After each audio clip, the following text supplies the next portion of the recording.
All right. Good morning, everybody. My name is Dylan Mercier. I'm with Master Library, and today we're going to be doing another NGFM webinar in regards to the importance of standardizing your EFR data. We have a really neat feature that's getting ready to hit the market here in the near future, and it's called EFR Standard Fields. Now, what makes that unique is it starts to get everybody categorizing their data in the same format, calling things by the same terms, and really allowing that data to be standardized and allowing the users to make the most out of it. So we're going to be taking a brief walk through what does data standardization mean, why is it a long-term investment, and benefits and use cases once your data is properly organized. So we're really going to kind of get into what is it, how are you going to use it, and then what are your benefits going to be. Some you're going to see right away. Some are definitely going to take a serious amount of time before you really start to see the real world benefits of it. So what does it mean? So the importance of tracking it down that way is that the standard fields allow you to track it for the lifetime of an asset. Make sure that all your data is in the right place, that you're not worried about losing it or having it disorganized in a fashion that you're not able to actually find it when you actually need it. It helps lay down a common language across your contractors, across folks within your own district, even across your own staff members.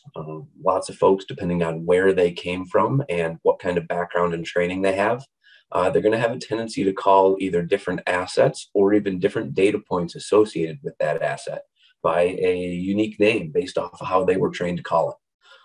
So really kind of getting everybody playing by the same sheet of music is going to give you guys some real long-term benefits. It also gets contractors calling it the same thing. It becomes much more important if you're gathering or harvesting construction closeout information. This is going to allow the contractors to log this data directly into your system, either by allowing them access or getting them to insert all the data into an import spreadsheet. Depending on the comfort level with your contractor, either way really works to get that information into the system. It helps you understand the important pieces of data that you should be collecting by asset type. So what we've done is we've gone through, and depending on the different asset type or category that it may fall in, we have a bunch of unique data fields based on what that asset use. We'll get a little more into that later in the episode here. There are a lot of existing data standards that have been out there for many, many years. Master format, uniformat, COBE standards. A lot of them are starting to get fairly dated. There's minimal reference to networking, IP connections, MAC addresses. Really a lot of that technology-based data points just don't exist in some of those older standards. And also they were typically built out in such a fashion that the amount of information that they're requesting is so massive, and there's no way to really turn on and off those fields, that a lot of people just get overwhelmed with it and don't really log that data properly. It winds up getting disorganized. Individual data points could get lost in the sea of fields that they're trying to get you to capture, and you just start to lose a lot of the value in it. So EFR Standard Asset Information Exchange. We have a little clip of it over here, just a screenshot. We'll get into a little more detail of it here on one of the next slides. But it takes the best pieces of information from the different standards. We kind of tried to roll them into one. We break it into three overall categories. Your physical data points, which are typically the things that are directly related to an asset: make, model, serial, really the basic information, description of it, the area that it's located in, things like that. And then the budgetary side. To me, I think that's one of the most valuable ones to a district, and it gets often overlooked. If you properly log in all of your financial information, both what it costs you new out of the box. You can associate installation costs, maintenance, warranty, time and date, maintenance plans that you may have associated with it, how long it's going to last for, and what the expected cost is to replace that same asset, whether it's 10, 15, 20 years down the road. With inflation, with the cost of goods and materials typically rising over a couple % each year, it really allows you to see that bigger picture and help you plan a budget of what's coming over the next 10, 15, 20 years. Once you start looking at what's going to fail in what group of 5 years, it can help you start producing a long-term budget that's tied to actual assets in your building, not just generalizations. And then last but not least is the technical information. This gets really nitty gritty on some pieces of equipment. What kind of fuel does it use? What's the IP address, MAC address, cable ID that it's connected to?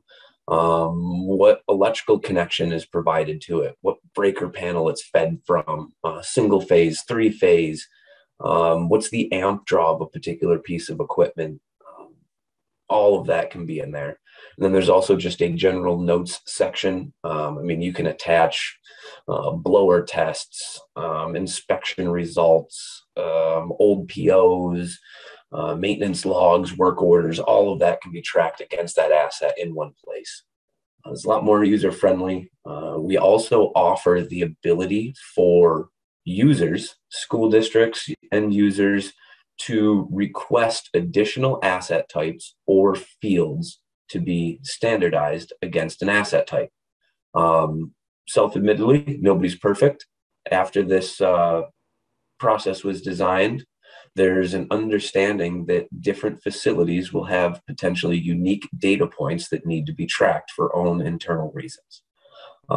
Once a couple to a few districts or end users start to request similar data points, those can get reviewed by a EFR standards team. And if it's determined that there's a common use case across multiple districts, there's a potential that that gets added into the standard. A newsletter or notification will be sent out, and everybody will be able to utilize and leverage that additional asset type or data point. Really allows the standard to remain flexible over years and adapt to new data points, new pieces of equipment as they get brought into the facilities. So EFR standard fields within ML work orders. So standard fields is a standard that can be utilized by really anybody. It's open source. It could be downloaded from efrstandards.org. But we have chosen to incorporate that into our ML work order system. So we already have 175 plus asset types, new ones that are getting added all the time. We're actually looking at probably close to a dozen that are going to be added in the near future here. It's always evolving, always changing to best help our clients. The data will soon be able to connect to capital planning tools. Now, this has been an important one that clients have been asking for quite some time now. It really allows this data that when you start to load in all your budgetary information, the financials associated with each of these assets, it can automatically push to the next step in the system, a capital planning tool, to really help show those budgets, visualize the costs that are associated with them, and help your team make better decisions. In one of our previous webinars, we talked about the 5 Ds: data, drawings, documents, dollars. All of that rolls together to help you make better decisions. And really filling in all of the data points within these standard fields will help you build out most of these Ds. The capital planning tool is coming at the end of 2021. Obviously, that's coming up real soon here. We'll be bringing in a client soon to test this live, working out any additional features that need to be in there. And you guys should see this available to your districts sometime in the near future. Really excited to get this one out into the user's hands. So here's a screenshot, and actually I'm going to jump to a live site here and pull this open. So this just shows all the different standard field data points that we're really able to get into that allows you guys to track against. So here's kind of the general information that we talked about. Area served, what building it's in, general description, asset name, it associated with a life safety system. That's a big one when it comes into commissioning some of this equipment and understanding what it needs to be tested against. So for instance, this one here, we're looking at an access control panel within a building. Happens to be the one for the admin building main entrance. We're able to have a brief description of where it's located, above the ceiling, near the double doors. It tells you what PR, what network equipment room the power supply is located in, and a brief note that anybody that's looking to interact with that has to see the facilities manager for fob edits. You can leave other notes like that that will just help users know who to talk to when they need edits or time changes or troubleshooting. We have the make, model, and serial. Those are all located in there. The service company of who actually maintains this piece of equipment. That's very helpful if you have a failure and potentially the person that knows who typically maintains or troubleshoots this equipment is out for a day or a prolonged period of time. Having that data at your fingertips will help you quickly resolve a troubleshoot issue. You can track the status of an asset, whether it's in use, whether it's retired, whether it's on hold, the space that it's located in, and the vendor if it's anybody different than the service company. The financial information. Now, this is, like I said, what I feel is one of the more powerful pieces. This is also a lot of the data that will port directly into the financial planning tool. Estimated replacement date, useful life, those kind of go hand in hand with installation date. Purchase date is often different than install, and sometimes that changes based on the warranty cycle. Some warranties, as we know, are based off of when an asset is purchased, and other warranties are based off of when they're put into use. Sometimes that can be a fairly significant amount of time from one to the next. So being careful to track both of those will help you get the most out of your warranties. Purchase order, having that referenceable so that it could be searched is always a good one to have. The replacement value calculates in inflation, rising costs of goods, and really helps you see what that's going to cost to replace at the end of its useful life. The IT related, this is, like I said, one that kind of sets us apart. A lot of the other standards have fallen behind with some of the IT related data points. They're just not available on a lot of those other formats. So if it's an addressable system, you can see the address, cable ID. This is likely a Cat6 or Cat6A that goes back to the TR. We got the TR designation, the patch panel, and then the port number. These are typical standard cabling nomenclature there. Will help you identify where this is connected quickly. That will definitely assist with troubleshooting time. The MAC address of the device and the IP address, that helps again with online troubleshooting. If somebody needs to connect locally via the network to be able to upload or download cards, event history. A lot of times if there's a network failure or configuration issue, the MAC address and IP are very important to be able to track down that information and directly log into a device to do an event pull or configuration update. We also have the switch and port that it's connected to within the rack. So this one in particular connected to switch number 2, port 41. So you should very easily be able to identify the TR you need to go to, the switch you need to go to, and the port that it's connected to. That's very important to have, especially in the days of managed network equipment.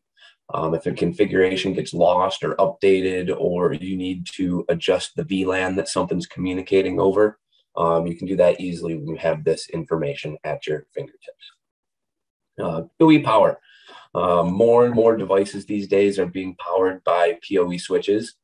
As the power allotment goes higher and higher, it allows us to power more intricate pieces of equipment and hardware via PoE switches. I mean, they're even starting to get lighting systems where each individual light or strings of lights in a room are all connected via PoE. And this would be a very powerful tool to be able to track all of that information. This is some of the equipment specifications. It really gets into the hardware. What batteries go into it. All these access control panels have their own local battery backup system. Energy Star rated. This is a little more important in the lighting side of things and could potentially gain your facility rebates or state aid, depending on what percentage of your equipment is all Energy Star rated. Lets you know what circuit breaker, what distribution panel it's connected to. Often these breaker panels are not necessarily located in the same proximity of the hardware. And as we all know, the panel schedules are not all the time labeled perfectly. So if you really get these contractors to log that data of where it's connected and tag it against the individual asset information within the work order system, you'll always have that. That way, if a panel schedule gets damaged, changed, updated, just not filled in, you'll still have it when you go to troubleshoot this. You can log recurring costs. So we put an example in here, annual maintenance, battery upgrades. The batteries on these panels, since they are light safety, they should be changed every year on a maintenance program. So there's a $85 annual cost. This is an action that is performed internally. An outside contractor does not have to come in to do it. Typically, batteries are handled in-house just to keep costs driven down. You don't have to pay to mobilize a contractor. And it's typically a task that can be accomplished via the PM and procedures module within work orders as well. But this just tracks any cost associated with it. And then each time a work order is logged, the user or really anybody that has access to it can log notes against a particular asset. We have a note that the batteries needs to be changed annually, a trail of breadcrumbs of where the wiring runs down. Some of that is very important if door frames are getting changed out or something's getting relocated. Often that information is only in the heads of the original installer that can often get lost over the years. Even hidden assets that can't be necessarily noticed from standing on the ground or up on a ladder. If you have to start popping ceiling tiles to locate these, having those detailed notes of where you can find and identify that asset will save a lot of time in the field for troubleshooting. So this is what a typical asset information when you're using the standard fields will look like. And again, based on the asset type, these are all tailored in order to keep the screen clean. So you're not going to see what type of fuel or gas line that something is connected to if it's an electronic device. They're all very tailored just to keep that clean and organized.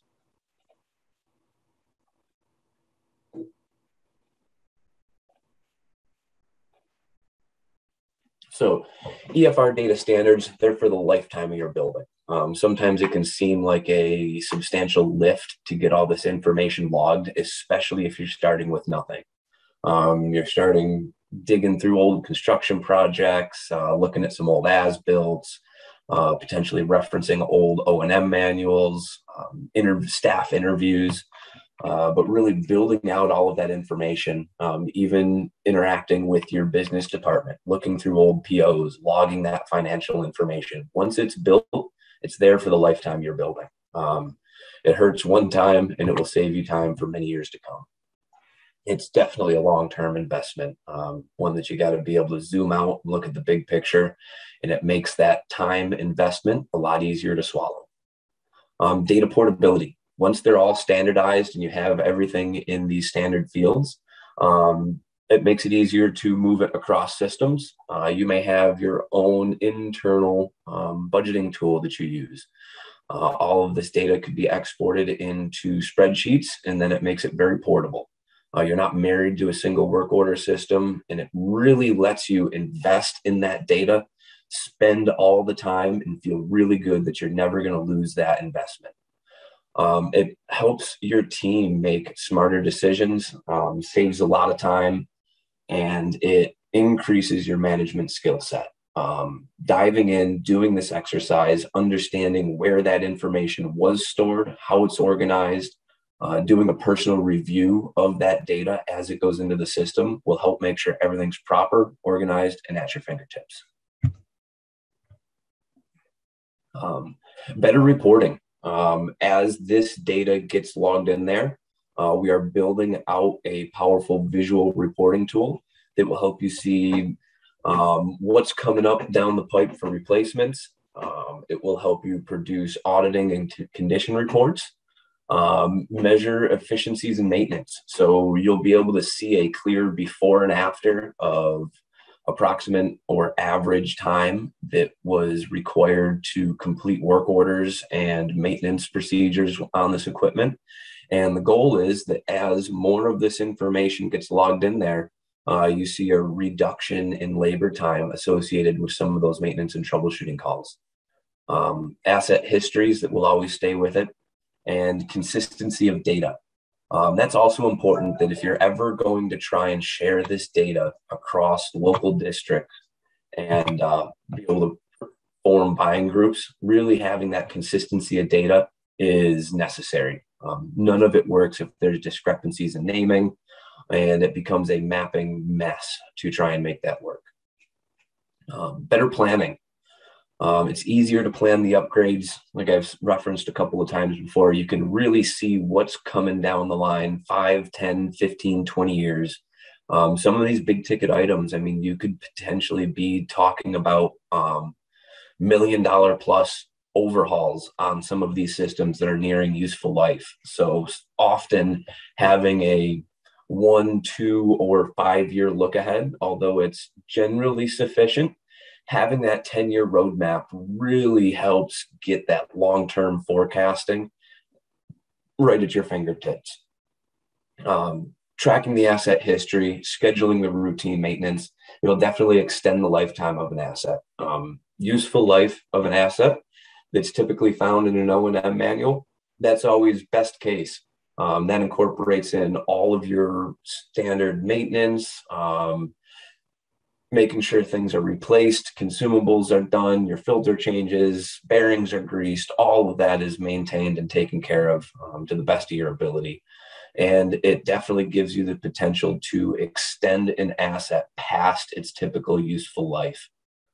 The EFR Standard Fields can populate into the capital planning tool, really helps you see those visuals, helps you bring it in front of the board and potentially community members to, when you're asking for some of these higher dollar amounts, really seeing those visual reports help you have those conversations at a board level. Inventory management is one of the smaller points that as you build all of this out, it gets better and better.